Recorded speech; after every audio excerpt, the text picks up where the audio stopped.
Hello friends. तो I know कि आप सब बहुत अच्छे हैं। तो चलिए आज मैं आप सबके साथ और एक नॉलेज बेस्ड वीडियो शेयर करता हूँ। तो ये वीडियो है डिजिटल रूपी के ऊपर, जो आज के समय बहुत ही एक हॉट टॉपिक है।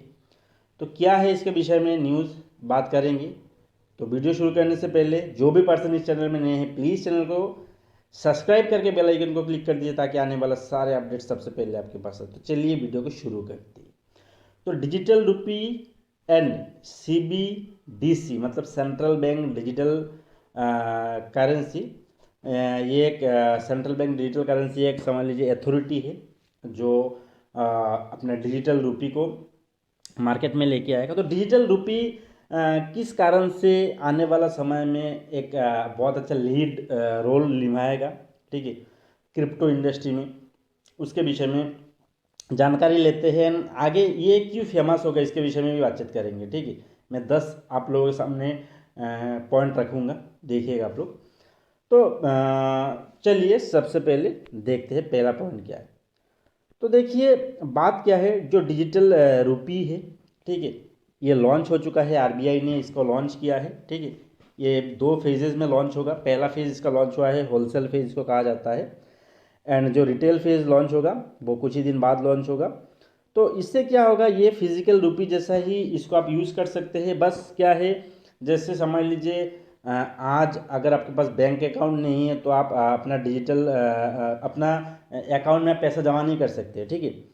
बस आप कैश रख सकते हैं अपना पैसा। लेकिन अगर आपके पास बैंक अकाउंट नहीं भी हो ना, तब भी आप डिजिटल रुपी अपने पास रख सकते हैं, क्योंकि वो वॉलेट पे रहेगा। जैसे जो क्रिप्टो इंडस्ट्री में है उन लोगों को पता है, ठीक है। जैसे समझ लीजिए फ़ोन पे, गूगल पे, इस तरीके से वॉलेट है, ठीक है। वॉलेट पे आप रख सकते हैं वो डिजिटल रुपी को। लेकिन आज के समय क्या है, आपको फ़ोन पे, गूगल पे इन सब चलाने के लिए आपको बैंक अकाउंट की ज़रूरत है। बैंक अकाउंट को इसके साथ ऐड करना पड़ता है, लेकिन डिजिटल रुपी के लिए वो नहीं चाहिए, ठीक है। डिजिटल रुपी कहाँ पे रहेगा, ब्लॉकचेन पे रहेगा। ये क्रिप्टो करेंसी जैसा काम करेगा। मतलब जैसे क्रिप्टो करेंसी है ना, जैसे बिटकॉइन है, इथेरियम है, as it is digital rupee, ठीक है। बस इसमें थोड़ा डिफरेंस क्या है, चलिए बात करेंगे। सबसे पहला टॉपिक क्या है, देखिए डिजिटल रुपी सेंट्रलाइज है, ठीक है। यानी जो मतलब क्रिप्टो करेंसी क्यों फेमस है, क्योंकि वो ट्रांसपेरेंसी है क्रिप्टो करेंसी में एंड वो डिसेंट्रलाइज है। लेकिन जो डिजिटल रुपी है वो सेंट्रलाइज है, क्योंकि इसको central bank digital agency currency इसको मार्केट में लेके आएगा। एंड लेके आ चुका है ऑलरेडी, और आरबीआई इसको रेगुलेट करेगा, यानी गवर्नमेंट ऑफ इंडिया इसको रेगुलेट करेगा। ये मतलब सेंट्रलाइज चीज़ है। तो सेंट्रलाइज जब चीज़ होता है ना, तो वहाँ पे क्या होता है, एक आदमी के पास उसका अथॉरिटी रहता है। और आपके पास भी कम से कम ये तो बैकअप है कि भैया ये करेंसी मेरे पास अगर है 100 रुपया, अगर डिजिटल करेंसी मेरे पास है तो इसका वैल्यू भाई कम से कम तो 100 रुपया तो है। 100 रुपया का नीचे तो इसका वैल्यू नहीं जाएगा।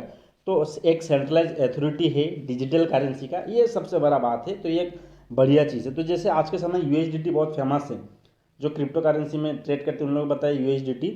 क्यों यूएसडीटी ट्रेड है, क्योंकि यूएसडीटी एक सिक्योरिटी टोकन है। इसका पीछे सिक्योर है इतना डॉलर, ठीक है। $1 के पीछे $1 सिक्योर है, तो इसके लिए लोग वहाँ पे ट्रेड करता है। तो वैसे ही ये जो डिजिटल रुपी है, इसका पीछे गवर्नमेंट ऑफ इंडिया बोलेगा कि हाँ भैया मैं 100 रुपया के लिए 100 रुपया आपको देने के लिए रेडी हूँ। तो चिंता मत करिए आप। तो लोग क्या करेगा, इसको सिक्योरिटी टोकन के हिसाब से यूज़ करेगा। आने वाला समय में जो आज यूएसडीटी फेमस है ना, इससे भी बहुत ऊपर तक जाएगा ये डिजिटल रुपये। आप लोग देख लीजिएगा, मैं आपको अभी बता रहा हूँ। ये पहला पॉइंट। दूसरा पॉइंट क्या है, ये मतलब ईज ऑफ यूज़, मतलब बहुत ही ईजी है इसको यूज़ करना, ठीक है।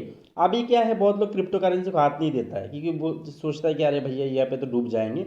लेकिन जब डिजिटल रुपये हर किसी के पास रहेगा ना, तो इसका क्या होगा, जितना ज़्यादा यूज़ होगा ना, जिसका मतलब जितना ज़्यादा इसका यूटिलिटी बढ़ेगा वो इतना ज़्यादा फेमस होगा, उसका कीमत उतना ज़्यादा बढ़ेगा।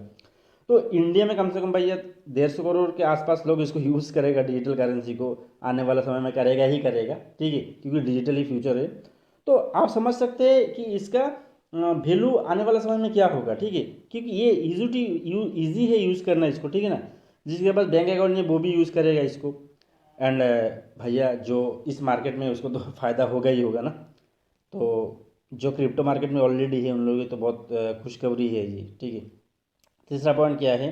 तीसरा पॉइंट है कि ग्लोबल एक्सेप्टेंस, यानी इंडियन करेंसी को हर दुनिया मानता है ना। अभी क्रिप्टो करेंसी को लेके बहुत कंट्री बहुत कुछ कहता है, लेकिन जो डिजिटल रुपी है यानी जो इंडिया का करेंसी है, हर कंट्री उसको मानेगा ना कि भैया हाँ ये करेंसी है। चाहे मैं बिटकॉइन का पेमेंट एक बार डिनाई कर सकता हूँ कि नहीं मिले, नहीं लूँगा बिटकॉइन से पेमेंट, लेकिन डिजिटल रुपी का पेमेंट बोल देगा, क्योंकि उसको पता है ना मेरे पास अगर 2 करोड़ का डिजिटल रुपी भी है ना, गवर्नमेंट ऑफ इंडिया है, उसको मैं एक्सचेंज करके ले सकता हूँ उससे, तो कोई दिक्कत नहीं है ना। तो यानी ये ग्लोबल एक्सेप्टेंस इसको मिलेगा, ठीक है, ऑलरेडी मिला है। डिजिटल रुपी को भी लोग एक्सेप्ट करेंगे, क्योंकि ये गवर्नमेंट ऑफ इंडिया यानी आरबीआई इसको लॉन्च कर रहा है, ठीक है ना। तो इसको ग्लोबल एक्सेप्टेंस मिलेगा। आप सोच सकते हैं कि अगर पूरा दुनिया किसी एक चीज़ को एक्सेप्ट करेगा तो इसका वैल्यू कहाँ जा सकते हैं, ठीक है। तीसरा बात क्या है, चौथा बात क्या है, ट्रांसपेरेंसी। देखिए क्रिप्टो और ब्लॉकचेन, आज के समय क्रिप्टो और ब्लॉकचेन ट्रेडिंग इंडस्ट्री में क्यों फेमस है? क्योंकि वहाँ पर ट्रांसपेरेंसी है, ठीक है।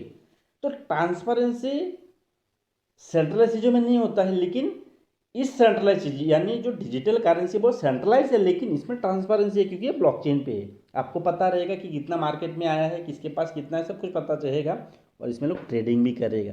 तो ट्रांसपेरेंसी है, इसके लिए ये बहुत लोग इसको यूज़ करेगा। 5वां नंबर क्या है, no bank account needed like that for UPI. मैंने जो पहले आप लोगों को बताया है कि इसके लिए कोई बैंक अकाउंट का ज़रूरत नहीं है। बहुत लोगों के पास आज के समय है जिसके पास बैंक अकाउंट नहीं है, बहुत लोगों के पास गूगल पे तक नहीं है, आप सोच नहीं सकते ये, ठीक है। तो उन लोगों के लिए इजी होगा, जिसके पास बैंक अकाउंट भी नहीं है ना, कोई दिक्कत नहीं भैया, एक वॉलेट डाउनलोड करो, वहाँ पे अपना डिजिटल करेंसी लो, उसको लेन देन करते रहो, कोई दिक्कत नहीं है।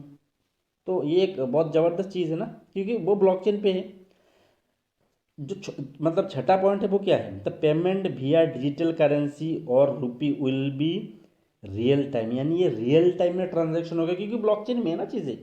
अभी आपने जैसे बैंक में क्या होता है, समझ लीजिए अगर आपको हेवी ट्रांजैक्शन करना है, आप वहाँ पे जाएंगे, एनईएफटी करेंगे, आधा घंटा लगेगा, ये घंटा लगेगा, वहाँ पे आप चेक डिपॉजिट करेंगे, वहाँ पे टाइम लगता है। इधर कोई झंझट नहीं है, आप अभी ट्रांसफर मारा, अभी आपका अकाउंट में आएगा पैसा। यार रियल टाइम में सब कुछ होता है ब्लॉकचेन में ना। जो 7 नंबर पॉइंट है वो क्या है, likely to save operational cost of printing, distributing and storing bank notes. मतलब ये क्या है, इन फ्यूचर क्या होगा, डिजिटल जो रुपी है इसमें गवर्नमेंट उसको और ज़्यादा प्रमोट करेगा। तो हो सकता है इसको जो यूज़ करने वाले लोग हैं उन लोगों के लिए बहुत कुछ सब्सिडी भी मिलेगा, यानी बहुत कुछ उन लोगों को बेनिफिट मिलेगा। क्योंकि इससे क्या होगा, देखिए एक तो बात क्या है, इसको ऑपरेशन करने में कोई कॉस्ट नहीं है, क्योंकि जो मानी को अब रोटेट करना पड़ता है ना, इधर से इधर ट्रांसपोर्ट करना पड़ता है, ये बहुत सारा कॉस्ट लगता है। प्रिंटिंग कॉस्ट है, जो डिस्ट्रीब्यूशन होता है उसका कॉस्ट है, जो स्टोरिंग करता है उसके लिए मतलब गार्ड वगैरह रखना पड़ता है, उसके लिए कॉस्ट है।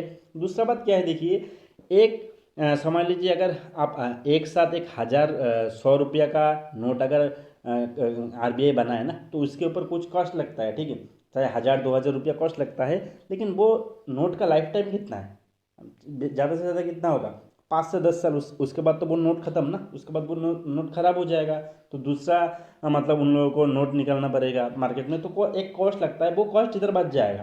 तो गवर्नमेंट का अगर सेव होगा तो गवर्नमेंट इस डिजिटल रुपये को और ज़्यादा बढ़ावा देगा ना, तो बराबर लोगों को कैसे देगा, लोगों को ज़्यादा बेनिफिट देगा वहाँ पे, तब लोग इसको ज़्यादा यूज़ करेगा, तो वहाँ पे बेनिफिट भी मिलेगा आपको। जो 8 नंबर पॉइंट क्या है, देखिए 8 नंबर पॉइंट है, governments can access all transaction happening within the authorise network. तो गवर्नमेंट हर ट्रांजेक्शन के लिए ये इसको यूज़ करेगा, सही बात है, यूज़ करेगा भी, लोग भी इसको यूज़ करेगा, क्योंकि ये इजी टू यूज़ है ना। जो 9 नंबर पॉइंट है वो क्या है, can not gate physical damage और लॉस्ट। ये सही बात है, जैसे आप लोगों का क्या होता है, कभी जो नोट होता है वो मतलब ख़राब हो जाता है, ठीक है, टूट जाता है, फट जाता है नोट, ठीक है, उसके बाद आपका नोट कभी गुम भी हो जाता है ना, तो चोरी हो जाता है, तो वो सब का भी चिंता नहीं है, लेकिन वहाँ पे आपको आपका जो वॉलेट है उसको सिक्योर करके रखना पड़ेगा, उसका जो भी कोड है, कोड वगैरह को आपको जैसे आप ज़मीन का कागजात रखते हैं ना वैसे ही रखना पड़ेगा, नहीं तो भाई जाएगा सब। जो 10 नंबर है क्या है, जो आज के समय क्या है, नोट के साथ जो फ्रॉड होता है ना, बहुत लोगों को क्या होता है, डुप्लीकेट नोट ही मिल जाता है ना। ऐसा बहुत लोगों के साथ हुआ है, लोगों का 1,000 2,000 500 का कितना चूना लगा है, क्योंकि जब एक डुप्लीकेट नोट मिल जाता है, वो बंदा अगर देख लेता है कि अरे भाई डुप्लीकेट है, तो बहुत लोग वो उसको दुकान में नहीं लेके जाता है, क्योंकि भैया अगर कोई पकड़ लेगा तो उसके ऊपर इल्ज़ाम आ जाएगा, इसलिए नहीं जाता है। तो ऐसा बहुत लोगों का लॉस भी होता है। तो डिजिटल रुपये आने के बाद वो लॉसेस का कोई गुंजाइश नहीं, क्योंकि भैया वहाँ पे अगर फिजिकल नोट ही नहीं है तो कहाँ से डुप्लीकेट नोट आएगा ना। तो ये इन सब कारण के कारण आने वाला समय में डिजिटल रूपी बहुत तेज़ी से फेमस होगा। तो अभी आप लोगों के साथ पास समय है, अभी आप लोगों के पास अपॉर्चुनिटी है, अगर आपको पता है इन सब के बारे में तो आप आइए इस मार्केट में। ये मार्केट बहुत ही ब्रॉड है, जस्ट इसका शुरुआत हुआ है अभी से। अगर आप अभी आएंगे आने वाला समय में, अगर रिलायंस कंपनी इधर से 100% कमाएगा तो आप भी इधर से 100% कमाने का ताकत रखते हैं, क्योंकि इधर ट्रांसपेरेंसी है। कोई भी बंदा इधर मैनिपुलेशन नहीं कर सकता है, ट्रांसपेरेंसी है इधर। अगर आपके पास दिमाग है तो आप भी कमा सकते हैं। तो वीडियो को पूरा देखने के लिए थैंक यू दिल से। एंड वीडियो को लाइक करिए, शेयर करिए, चैनल को सब्सक्राइब करके जाइए। Thank you.